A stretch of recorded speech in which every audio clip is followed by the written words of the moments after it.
خود غرض مگرمچھ۔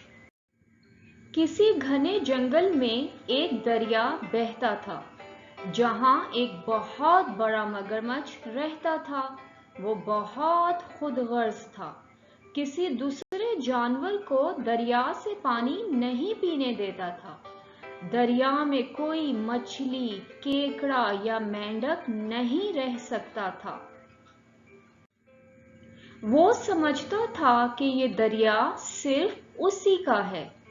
ہر دن وہ جانوروں سے چیخ چیخ کر کہتا کہ میرے دریا سے دور رہو، اگر دریا کے قریب آئے تو میں سب کو کھا جاؤں گا۔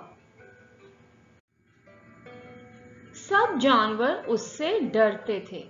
اگر انہیں پیاس لگتی تو وہ میلوں دور جا کر کسی دوسری ندی یا دریا سے پانی پیتے۔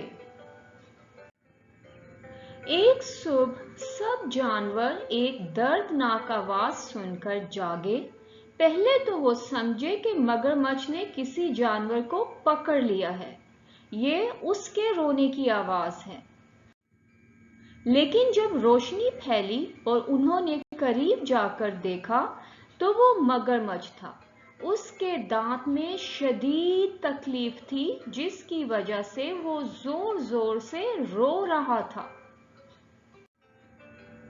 سب جانور اس کو دیکھ رہے تھے لیکن کوئی بھی اس کی مدد نہیں کرنا چاہتا تھا۔ لیکن پھر ایک چھوٹا سا چوہا سامنے آیا۔ وہ مگرمچھ کے منہ میں گیا اور اپنا پورا زور لگا کر وہ دانت اکھاڑ دیا، جس کی وجہ سے مگرمچھ تکلیف میں تھا۔ دانت نکلتے ہی مگرمچھ بالکل ٹھیک ہو گیا۔ اس نے چوہے کا شکریہ ادا کیا اور کچھ دنوں کے بعد سب جانوروں کو دعوت پر بلایا اور سب سے کہا کہ یہ دریا ہم سب کا ہے، آپ کا جتنا جی چاہے پانی پیو اور جس کا دل چاہے وہ اس میں خوب تیرے۔